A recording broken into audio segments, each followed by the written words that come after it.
राधे राधे महाराज जी। महाराज जी, क्या आत्म संतुष्टि पाने के लिए सफलता जरूरी है? सफलता के बिना भी संतुष्टि हो जाएगी। बिना सफलता के आत्म संतुष्टि ज्ञान से होती है। एक आदमी बैठा, गंगा जी की शीतल वायु आ रही थी और गंगा जी की तरंगे देख रहा था। तो उसका दोस्त आया, बोले यार क्यों बैठे रहते हो? बोले क्यों? बोले कुछ करो। करने से क्या होगा? बोले कुछ करेंगे तो धन आएगा। फिर धन से क्या होगा? बोले भोग सामग्री एकत्रित करेंगे। भोग सामग्री एकत्रित करेंगे फिर क्या होगा? बोले शांति से बैठेंगे। बोले तो बैठा तू शांति से, शांति से बैठा हूं, काहे को परेशान कर रहे हो? ए भाई, सफलता से लोभ प्रकट होता है, शांति नहीं। लखपति से करोड़पति, करोड़पति से अरबपति, अरबपति से खरबपति। लाभ से लोभ प्राप्त होता है, शांति नहीं।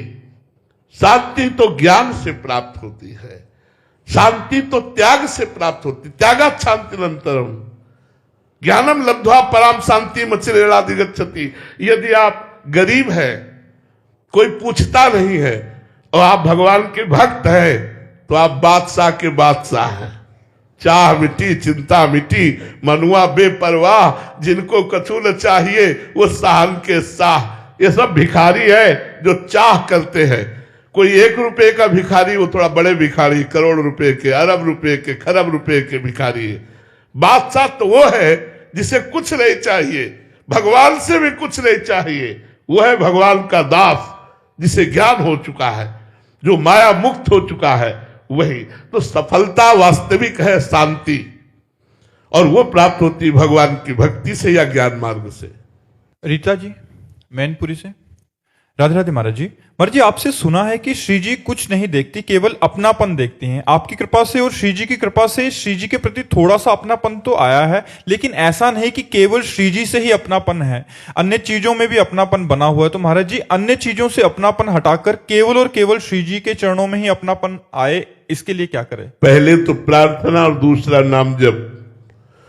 पहले तो हम श्री जी से प्रार्थना करें कि महारानी जी ऐसी कृपा करो कि मेरी चित्त वृत्ति आपके चरणारविंद में समर्पित रहे। और दूसरी बात, राधा राधा राधा राधा राधा, प्रभु से प्रार्थना आत्मसमर्पण की और निरंतर नाम जप। ये आपका सबसे ऊंचाई पर पहुंचा देंगे परमार्थ की।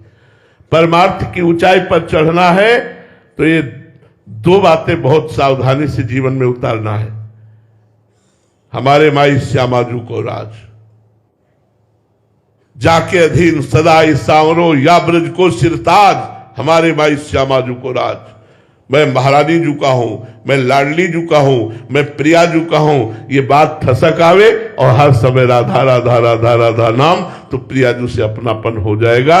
हर वस्तु व्यक्ति स्थान में प्रियाजू की कृपा दिखाई देगी, प्रियाजू का दुलार दिखाई देगा, प्रियाजू की स्मृति रहेगी। यही प्रियाजू से अपनापन है। देखो श्री जी की कितनी कृपा, मुझे मनुष्य जन्म दिया। श्री जी की कितनी कृपा, मुझे वृंदावन में साधु समागम दिया।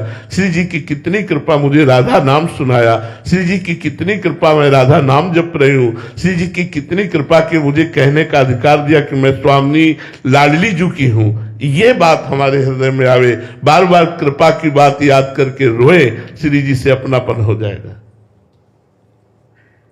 प्रेम जी अलीगढ़ से। गुरुदेव भगवान, सच्चा आनंद या शरणागति जीवन में कब उतरती है, किससे मिलती है? देखो, सच्चा आनंद तो अपने अंदर है, उसकी चाबी है नाम, देते हैं गुरुदेव।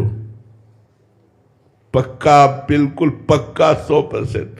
सच्चा आनंद तिजोरी में बंद है, उसकी चाबी है नाम। जासु नाम भव भेषज झरन घोर त्रिशूल।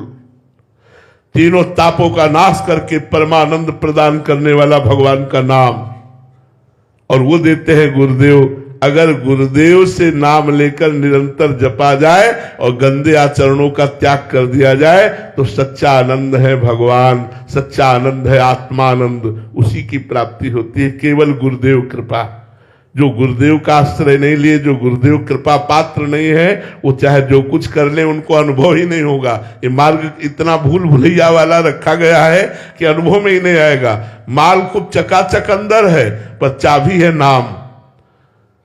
जब तक नाम जप नहीं करोगे तब तक बात नहीं बनेगी। खूब नाम जप करो, बारी मथे घृत होए बरु, सिकता ते बरु तेल, बिनु हरि भजन न भवतरी, या सिद्धांत पेल। जब तक भजन नहीं करोगे भाई तब तक आनंद का अनुभव नहीं होगा। आनंद कहीं और नहीं, अपने अंदर है।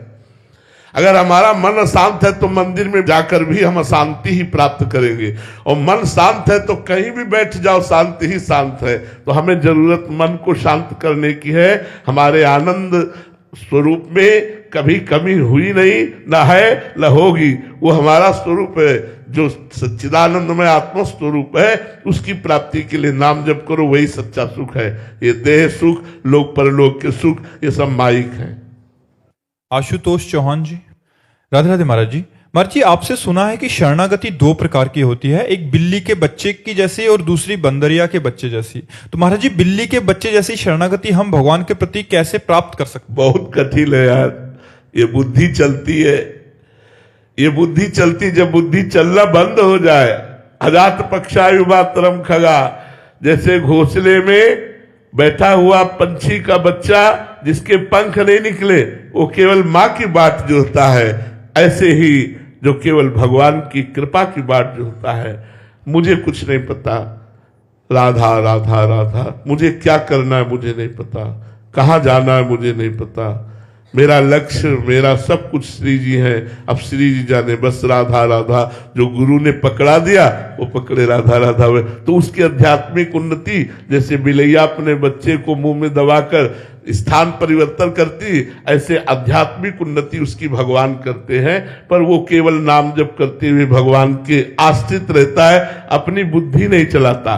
और जो बुद्धि चलाते हुए शरणागत होता है वो बंदरिया का बच्चा होता है। जैसे बंदरिया छलांग लगाएगी तो अपने बच्चे को इशारा कर देगी, बच्चा संभले संभले न संभले न संभले, छलांग मारी वो धम्म से नीचे गिर गया, तभी बच्चा तुरंत संभल कर पकड़ लेता है। तो वो बुद्धिमान लोग हैं जो भगवान की शरणागति में बुद्धि का भी प्रयोग करते हैं। तो बंदरिया के बच्चा की शरणागति, और जो बिल्कुल भोले बनकर भगवान की शरण में है कि मुझे कुछ नहीं पता, जैसा चाहे भगवान वैसा करे, जोई जोई प्यारो करे सोई मोई भावे, क्या अच्छा क्या बुरा मुझे तो ज्ञान नहीं, मैं तो आपकी शरण में हूं। वो बिलैया का बच्चा, उसकी निश्चित उन्नति होगी, उसका निश्चित कल्याण होगा।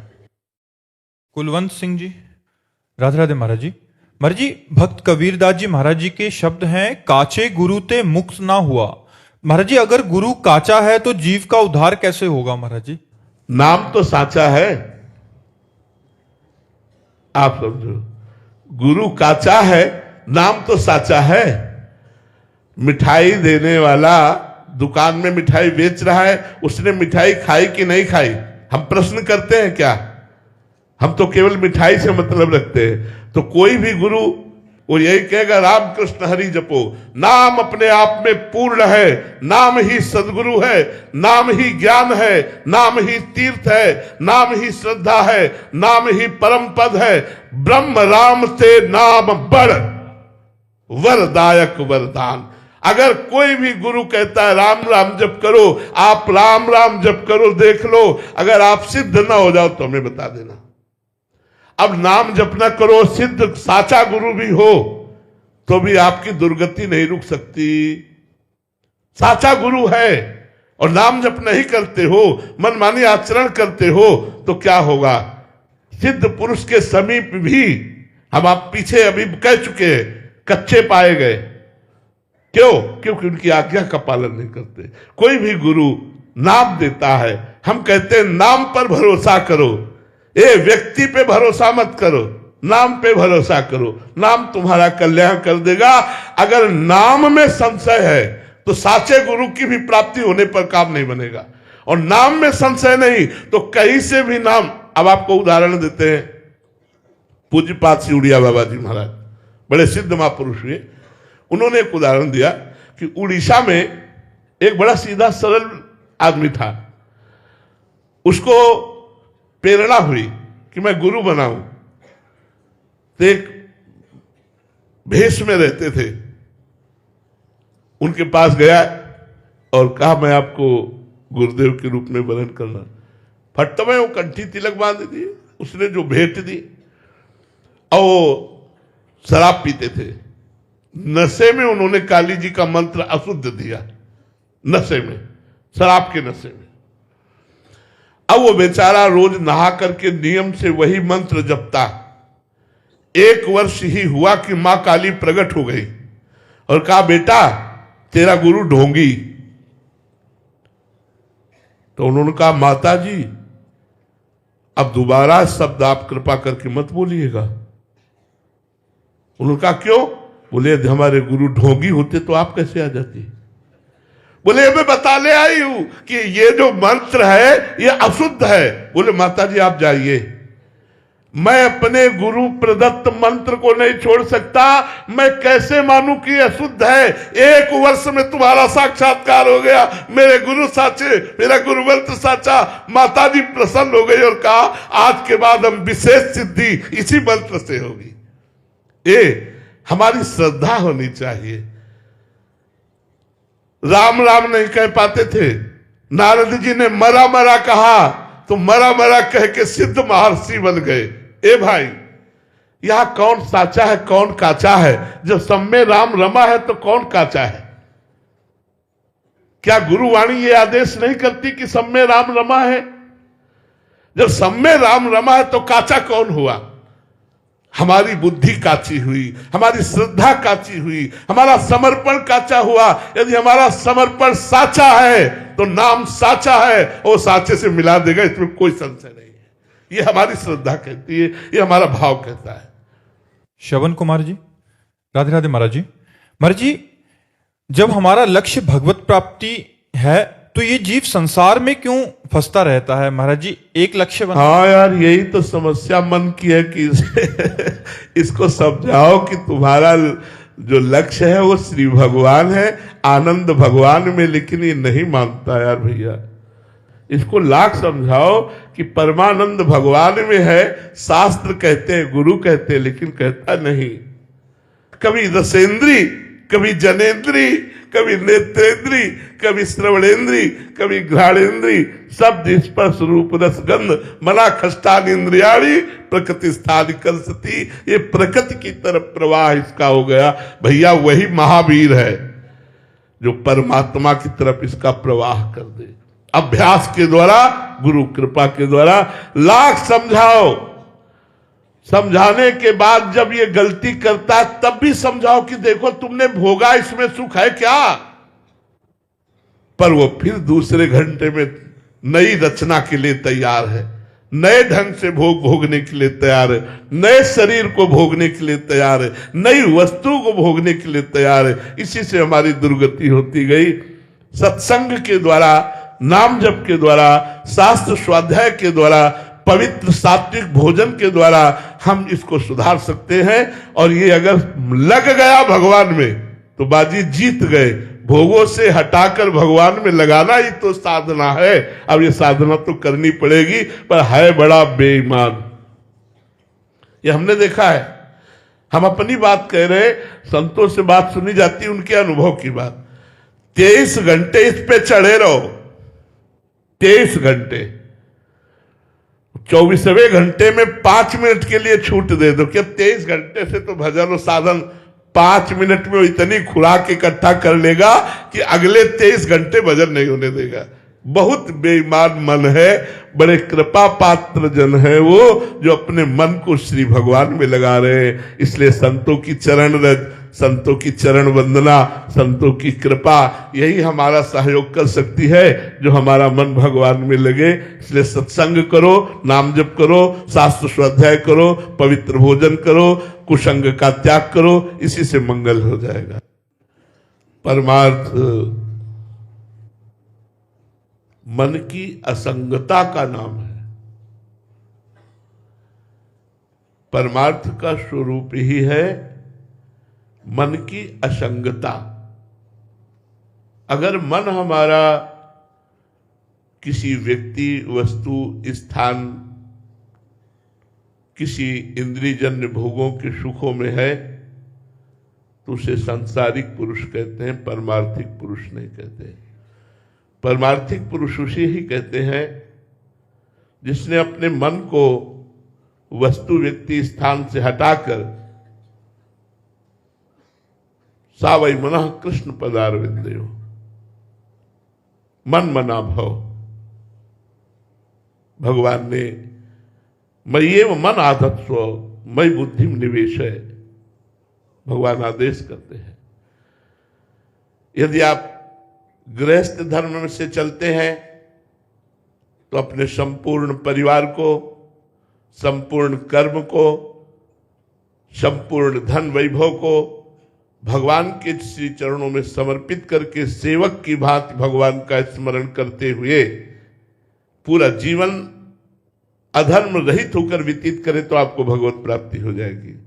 आप विरक्त हैं तो पूर्ण रूप से वस्तु व्यक्ति स्थान के संग्रह परिग्रह का भाव त्याग करके मन से निरंतर मच्चित्ता मदगत प्राणा, भगवान के चित्त वाले, निरंतर भगवान का चिंतन। एक भी वृत्ति यदि भगवान के चिंतन से रहित विषय चिंतन में गई तो हमारी विरक्ति कलंकित हो गई। हमारा वैराग्य मार्ग तभी पुष्ट माना जाएगा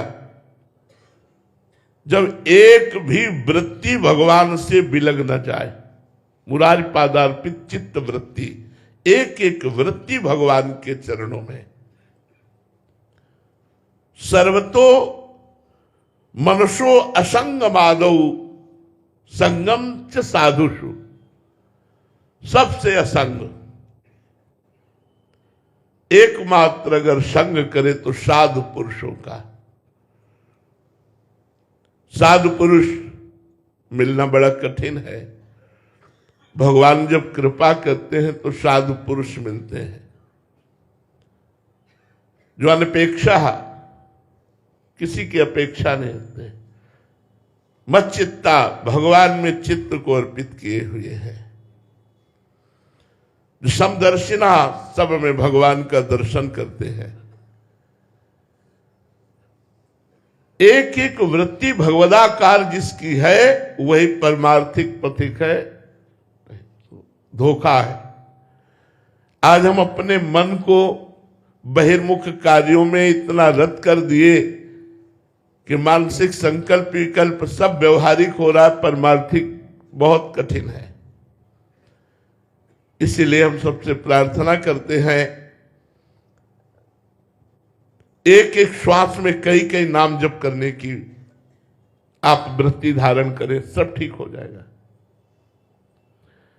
परमार्थ को धारण करना बहुत कठिन है। हम उसी मार्ग के पथिक हैं, उसका अनुभव कर रहे हैं। जैसे चंचल हिरन को बहेलिया पकड़ता है तो विश्वास नहीं रखता, अगर जरा भी छूट पा जाए तो भाग जाएगा। ऐसे ये मन जरा भी छूट पाता है तो स्त्री में, धन में, भोगों में, मान प्रतिष्ठा में ये भाग जाता है। अभ्यास योग युक्तेन चेतसा नान्यगामिना, जो ऐसा अभ्यास करते हैं कि चित्त कहीं और जाए ही ना, एकमात्र श्री भगवान का सुमिरन करते हुए अपने कर्तव्य कर्म को करता रहे। कर्म बाधक नहीं है, कर्माशक्ति, फलाशक्ति बाधक है। अगर सुख दुखे समय कृत्वा लाभा लाभो जया जयो भाव से हम कर्म करें और भगवान को समर्पित कर दें और नाम जप करें तो चाहे गृहस्थ हो चाहे विरक्त हो, निश्चित भगवत प्राप्ति है। और ये भगवत प्राप्ति करना ही मनुष्य जीवन का परम लक्ष्य है, परम लाभ है। यदि भगवत प्राप्ति नहीं हुई तो बहुत बड़ी हानि हो जाएगी। ये हानि पता नहीं किस कल्प में अवसर मिलेगा हमको। युग की बात नहीं कहता, भगवान ने कृपा करके हमें ये दुर्लभो मानुषो देहो दिया है, पर देही नाम क्षण भंगुरा, कभी क्षण में नष्ट हो जाएगा। इसमें हमें भगवत प्राप्ति करनी है। अगर हमने भजन नहीं किया, मनोरंजन में हम अपना समय व्यतीत कर रहे हैं तो रोग, दुख, विपत्ति, संकट, मृत्यु ये हमारे ऊपर शासन करने के लिए तैयार है। कभी भी कुछ भी कहीं भी हो सकता है। इसलिए सबसे प्रार्थना है नाम श्वास दो बिलक चलत है, इनको भेद नमो को भावे। श्वास नाम, नाम ही श्वासा, नाम श्वास को भेद मिटावे। एक एक श्वास में कई कई बार राधा राधा राधा, कृष्ण कृष्ण कृष्ण, राम राम, हरि हरि, जो नाम आपको गुरु जी ने दिया है। श्वास श्वास खूब नाम जप करो और मन से लड़ो, दुलार मत करो। प्रायः हम मन से लड़ नहीं पाते, अगर लड़ने की कोशिश करते तो इतना जलाता है कि हम हार करके दस्तखत कर देते, वो जो चाहता है वही हम करने लगते। इसी से हमारा पतन हुआ है, इसी से हमारा जन्म मरण हुआ है। अब हमको एक बार गुरुदेव की कृपा बल से इस मन से लड़ना होगा, इस मन को विपरीत मार्ग से बचाना होगा। और मन को यदि भगवान में लगा पाए तो भगवान ने कहा है निवशिष्य मयि एव अत ऊर्ध्वं न संशया। यदि मयि एव मन आधत्स्व मयि बुद्धिम निवेशस, मेरे में मन बुद्धि लगा दोगे तो तुम मेरे में ही निवास करोगे, इसमें कोई संशय नहीं है। इसलिए सबसे प्रार्थना है खूब नाम जप कीजिए। महाराज जी इसमें एक प्रश्न है महाराज जी, जो आप अभी बोले कि साधक मतलब मन को मारना पड़ेगा, एक बार तो करना पड़ेगा। महाराज जी क्या साधक के अंदर एक भावना ये रहती है कि हम लगे कोई ऐसा चमत्कार होगा कि एकदम ऐसा होगा कि हमारा हृदय का परिवर्तन हो जाएगा? महाराज जी इस वृत्ति कोई चमत्कार नहीं होगा, कोई भूल में न रहे। बड़े बड़े सिद्धों के पास रहने वालों को साधन विहीन देखा गया है, साधन विहीन। क्यों? क्योंकि वे उनकी प्राकृतिक भोग सामग्री का भोग करते हैं, आंतरिक साधना में उनकी आज्ञा का पालन नहीं करते। इसलिए सिद्ध महापुरुष के पास रहते हुए भी वो परमार्थ विहीन देखे गए हैं। आज्ञा का पालन करने वाला लाखों कोस दूर होकर वो गुरुदेव की आज्ञा से साधना में अग्रसर होता है, और गुरुदेव के समीप रहने वाला, उनकी प्राकृतिक वैभव का भोग करने वाला, उनकी आज्ञा का उल्लंघन करके वो आगे नहीं बढ़ पाता है। इसलिए आज्ञा पर चलना ही परमार्थ का स्वरूप होगा, वो मानना ही पड़ेगा। ऐसा कोई चमत्कार नहीं है, नहीं है, नहीं है कि हम तुम्हें छू दे और तुम बदल जाओ, हम संकल्प करें तुम बदल जाओ, ऐसा नहीं है। ऐसा हो तो ऐसे ऐसे करुणा में सिद्ध संत हुए कि पूरे विश्व को भगवत दर्शन करा दे। उनका हृदय चाहता है सबका कल्याण हो जाए। कौन संत ऐसा है जो ये नहीं चाहता कि कल्याण हो जाए? पूरा दिन घूम रहे हैं इस बात के लिए कि जगत का मंगल हो जाए, जगत का कल्याण हो, सब लोग धर्मात्मा बने, गलत आचरणों से बचे। संतों को देखो ना, सब संत इसी में तो लगे हुए हैं, लेकिन उनके बदलने से नहीं बदलेगा। आपको बदलना होगा अपने आप को। यदि आप उनकी बात नहीं मानोगे, उनकी आज्ञा के अनुसार नहीं चलोगे, तो लाख उपदेश दे दो सब व्यर्थ चला जाएगा, लाख प्रयास कर दो सब व्यर्थ चला जाएगा। आप कृपा करो। 3 कृपा होती है जीव के उद्धार के लिए। पहली कृपा होती है हरि कृपा, जो हमें मनुष्य जन्म और साधु संग देती है। दूसरी कृपा होती साधु कृपा, जो हमें हरि नाम और साधना देती है। तीसरी कृपा होती है अपनी कृपा, जो हम गुरु ने साधना दी उसके अनुसार चले तब हम भगवत प्राप्ति कर पाते हैं। तो प्रायः गुरु कृपा है, हरि कृपा है, लेकिन हमें हमारी अपने ऊपर कृपा करनी चाहिए। अब हमें भजन में लगना चाहिए। सांसारिक कार्य करते हुए भगवान का नाम जप किया जा सकता है, सांसारिक कार्य धर्म में किया जा सकता है, पापाचरण का त्याग किया जा सकता है, बिना शराब पिए बिना मांस खाए जिया जा सकता है। ऐसे पापाचरण क्यों करते हो जो तुम्हारी दुर्गति करे? इसलिए सतमार्ग के आदेश का पालन करना ही सतमार्गी है। वो चाहे लाखों कोस दूर रहता हो, अगर वो आज्ञा का पालन नहीं करता तो समीप रहते हुए भी वो खाली रहेगा, दीपक तले अंधेला रहेगा। चाहे जितने बड़े सिद्ध पुरुष के पास हो, ऐसा चमत्कार कोई नहीं कि हम छू दे या तुम छू दो तो किसी का परिवर्तन हो जाए, ऐसा नहीं। गलत ढंग, गलत वार्ता, या ऐसा कभी नहीं हुआ, ऐसा कभी नहीं हुआ। और जिन पर हुआ वो भजनानंदी संत रहे, जिनको छुआ वो भजनानंदी, और जो छूने वाले वो दोनों भजनानंदी रहे, तब बात बनी है। पंडित अतुल उपाध्याय जी, राधे राधे महाराज जी। महाराज जी मैं चित्रकूट धाम से चरण सेवक हूं, वहां कामाता नाथ भगवान का। महाराज जी अमावस्या के दिन लाखों लोग चित्रकूट आते हैं। कोई अपराध धाम में आकर भक्तों से हो जाता है तो उसका निवारण कैसे हो? एक होता है अनजान में किया हुआ अपराध, अनजान में अपराध, और एक होता है जानकर किया हुआ अपराध। जानकर किया हुआ अपराध धाम का वज्र की लीक के समान होता है, उसे भोगना पड़ता है, बड़ा भयानक होता है। इसीलिए जैसे संसार में पाप बन जाए तो तीर्थों में चले जाए, तीर्थावगान करे तो पाप नष्ट हो जाते हैं।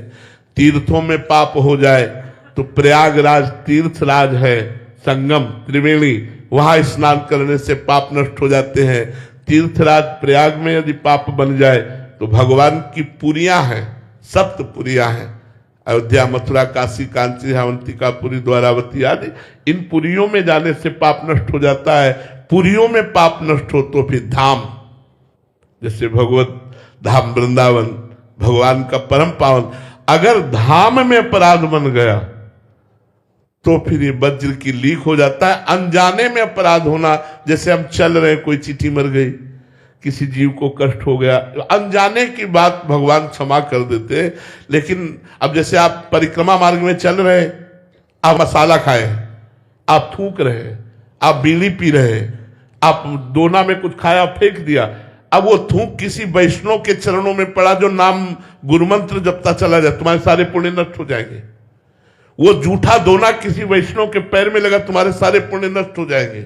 अच्छा, यहां आकर जो गलत आचरण किए जाते हैं वो दुर्गति कर देते हैं। जैसे उपजाऊ भूमि में जो भी पड़ेगा वो बहुत ज्यादा प्रभाव दिखाएगा, ऐसे ये उपजाऊ भूमि है। अगर यहाँ 1 रुपया दान करोगे तो लाखों रुपया दान के बराबर है, 1 माला जप करोगे तो लाखों माला के बराबर है, और 1 पाप करोगे तो लाखों पाप के बराबर है। इसलिए धाम वास करने के लिए बिल्कुल बच्चा बनकर भगवान की शरण में होकर के धाम वास करे, यहाँ पाप ना होने पावे, अपराध ना होने पावे।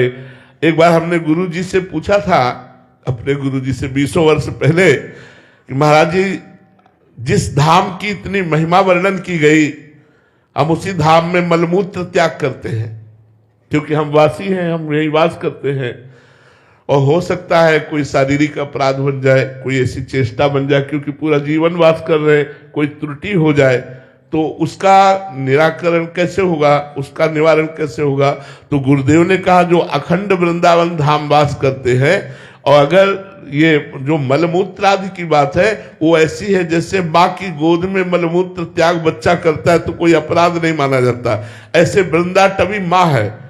और दूसरी बात, अगर जान करके कोई अपराध बन जाता है तो वो यही शरीर त्यागेगा, इसलिए उसके सारे पाप भस्म हो जाते हैं और वो भगवत प्राप्त हो जाता है। लेकिन जो आगंतुक है, जैसे आप 2 दिन के लिए वृंदावन आए, आप होटल बुक किए और संसारिकता में खान पान और सब गंदी बातें, गंदे आचरण, तो ये बड़ा भारी पाप की गठरी लिए जा रहे हो। अब ये कहीं छूटेगी नहीं, ये तुम्हें दुख देगी, ये तुम्हारा कहीं ना कहीं अहित कर देगी। अगर आपको ऐसा लगा कि मेरे से पाप बन गया तो उसका उपाय धाम ही है। जैसे धाम की प्रदक्षिणा दे दो। आप में ऐसा बोध हुआ कि मेरे द्वारा ये पाप बन गया और बड़ा भारी पाप बन गया, और जानकारी में आपकी है, तो आप दंडवती परिक्रमा दे दो वृंदावन की। पाप की गरिमा देख करके अगर लगा कि साधारण पाप है तो राधा राधा रटते हुए खड़ी परिक्रमा दे दो, खत्म हो गया। लेकिन कोशिश करो धाम में आकर पवित्रता और संयम, इन दोनों का निर्वाह होता रहे। कहीं हमारा संयम न बिगड़ जाए, कहीं हमारी पवित्रता न बिगड़ जाए। यदि आपको ऐसा लगता है कि मैं यहाँ गलत कर रहा हूं तो भले जाकर के दूसरे क्षेत्र में रहो, यहाँ कभी कभी आ जाओ, लेकिन यहाँ पापाचरण मत करो। ये भगवत धाम है। अगर आपने आजीवन अखंड वृंदावन वास ले लिया तो फिर आप चिंता न करो, धाम संभाल लेगा, वो अपने आप सुधार लेगा। वृंदावन प्रभाव सुनु अपनो ही गुण देत, जैसे बालक मलिन को मात गोद भर लेत। जैसे माँ अपने मलिन बच्चे को गोद में ले लेती है, ऐसे वृंदावन धाम उस जीव को परम पावन कर देता है जो वृंदावन धाम का अखंड वास स्वीकार कर लेता है। सौरभ शर्मा जी, सहारनपुर से। महाराज जी, मैं आध्यात्मिक जीवन और ग्रस्त जीवन के बीच में संतुलन नहीं बना पा रहा हूं, ऐसे में कैसे स्थापित करूं दोनों का? नहीं, कोई विपरीत नहीं है। हमारे पास आध्यात्मिक सिद्धांत है, यत करो शिव भगवान ने कहा है, जो तुम कार्य करते हो। कई बार सत्संग सुना होगा आपने, अगर ध्यान हो, कि यदि हम 8 घंटे नौकरी करते हैं, 8 घंटे में क्या आपको 8 बार कहने का अवसर नहीं मिला राधा राधा? ऐसा कौन सा कार्य है 8 घंटे जिसमें आपको राधा राधा बोलने का अवसर नहीं मिलेगा? अगर 8 घंटे में 8 बार राधा राधा बोला और 8वां घंटे के बाद हाथ जोड़ करके हे प्रभु, प्रथम घंटे से 8 घंटे तक जो आपकी सेवा सांसारिक की वो आपको समर्पित करता हूं, भक्ति हो गया, कर्म समर्पण भक्ति हो गया। हमने तो प्रार्थना की है कई बार लोगों से कि अगर हमारी बात समझ में आ जाए 5 मिनट में एक बार राधा बोल दो,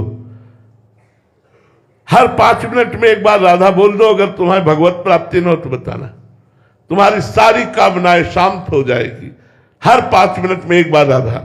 यार क्या जाता है, 5 मिनट में एक बार राधा बोलना है। अगर 24 घंटे भजन न होने लगे तो हमें बताना, क्योंकि हमें याद रहेगा 5 मिनट में राधा बोलना है, तो राधा स्मृति बनी रहेगी। अंदर की स्मृति बनी रही तो समस्त कर्म बंधन नष्ट हो जाएंगे, समस्त पाप नष्ट हो जाएंगे।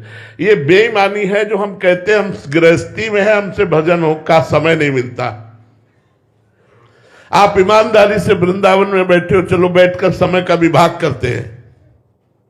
24 घंटे हैं, 12 घंटे कौन काम करता है? कोई बिरला ही काम करता है। नहीं, 8 घंटे प्राय 10 घंटे काम करते हैं। हम 12 घंटे आपको काम के दिए, कार्य के 12 घंटे कार्य के दिए, 6 घंटे सोने के दिए, 12 6 18, 2 घंटे भोजन के लिए दिए, 18 19 20, 1 घंटे मनोरंजन के लिए दिए, 21, 3 घंटे बचे। बोलो 3 घंटे भजन दोगे? भजन में दोगे हमें? अगर 3 घंटे तुम हमें भजन में दो तो तुम्हारा मंगल ना हो जाए, वृंदावन में बैठ के कह रहे तो कहना।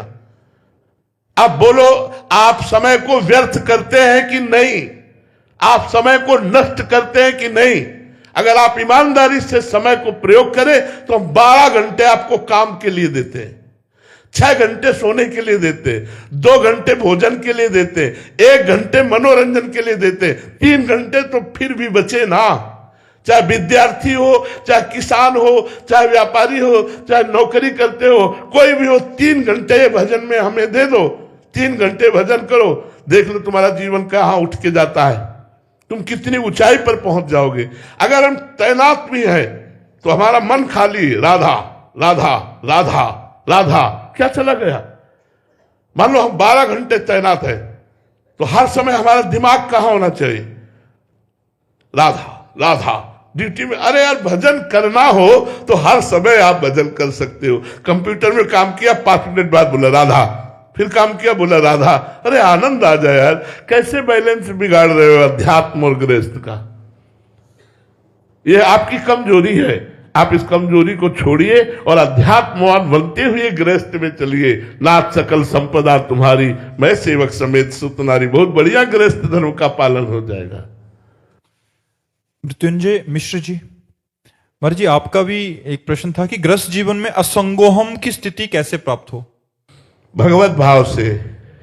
मेरी मां के रूप में भगवान, मेरे पिता के रूप में भगवान, मेरे पुत्र के रूप में भगवान, मेरी पत्नी के रूप में भगवान, चराचर जगत के रूप में भगवान। जब भगवान देखते हैं तो अनुराग होता है, और जब शरीर देखते हैं तो मोह होता है, राग होता है। मोह और राग दुर्गति कराता है और अनुराग सदगति कराता है। हम मां को मां मान के प्यार करें और फिर मां को भगवान मान के प्यार करें, कितना बड़ा अंतर रहेगा। मातृदेवो भव पितृदेवो भव। पत्नी को पत्नी मान के प्यार करें और अपना भगवान मान के प्यार करें तो कितना प्यार करेंगे। प्यार ही प्यार, वो जीवन प्यारमय हो जाएगा जो अपने पुत्र को भगवत स्वरूप देखता है, अपनी पत्नी को भगवत स्वरूप देखता है। सी राम में सब जग जानी, करो प्रणाम जोरी जुग पानी। और अपने संबंध के अनुसार बर्ताव करता है, संबंध के अनुसार बर्ताव करता है और सब में भगवान को देखता है। वो गृहस्थ हो चाहे विरक्त हो, असंग हो जाएगा। और जो असंगता का मतलब एकांत में बैठे रहना, तो इस भूल में मत रहना। संग मन से होता है। अगर तन सभा में बैठा है, मन भगवान में बैठा है, तो आप एकांत हो। आप एकांत कुटिया में बैठे संसार का चिंतन कर रहे हो तो आप प्रपंची हो, एकांतिक नहीं हो। बात चिंतन की है, सभा की नहीं है। बीच बाजार में बैठकर आप समाधिस्थ हो सकते हैं यदि आपका भगवत चिंतन है। और भगवत चिंतन ठीक नहीं है तो गंगा यमुना के किनारे भी प्रपंच का ही चिंतन करोगे बैठे। इसलिए असंगता भगवत भाव से आएगी। अगर हम गृहस्थ में रहते हुए जिससे मिले पहले उसमें भगवत दृष्टि करें तो हम असंग हो जाएंगे। अगर व्यक्ति दृष्टि रखेंगे तो फंस जाएंगे, भगवत दृष्टि रखेंगे तो असंग हो जाएंगे। महाराज जी हमारा भाव भगवत भाव है और सामने से प्रतिकूल भाव है तो फिर कैसे? कोई फर्क नहीं पड़ता, कोई फर्क नहीं पड़ता, क्योंकि मैं अपने प्रभु से अनुकूलता नहीं चाहता, मैं प्रभु की सेवा करना चाहता हूं। पुत्र रूप में प्रभु आए, जरूरत पड़ेगी डांट लगाएंगे क्योंकि मेरा कर्तव्य है, लेकिन है मेरे भगवान।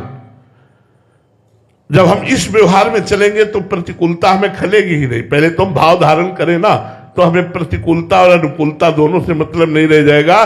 भगवत भाव रखने वाला समतुल हो जाता है, समता को प्राप्त होता है। और राग द्वेष, ये विषमता, मोह आदि विषमता ये संसार में है, भगवान में नहीं। भगवान सम है, इसलिए उसका हृदय सम हो जाता है। मानव मानस तुल्यो, तुल्य निंदात्म संस्तुति, स्तुति और निंदा में, मान और अपमान में उसका हृदय सम होने लगता है, जो सम में भगवान का दर्शन करता है।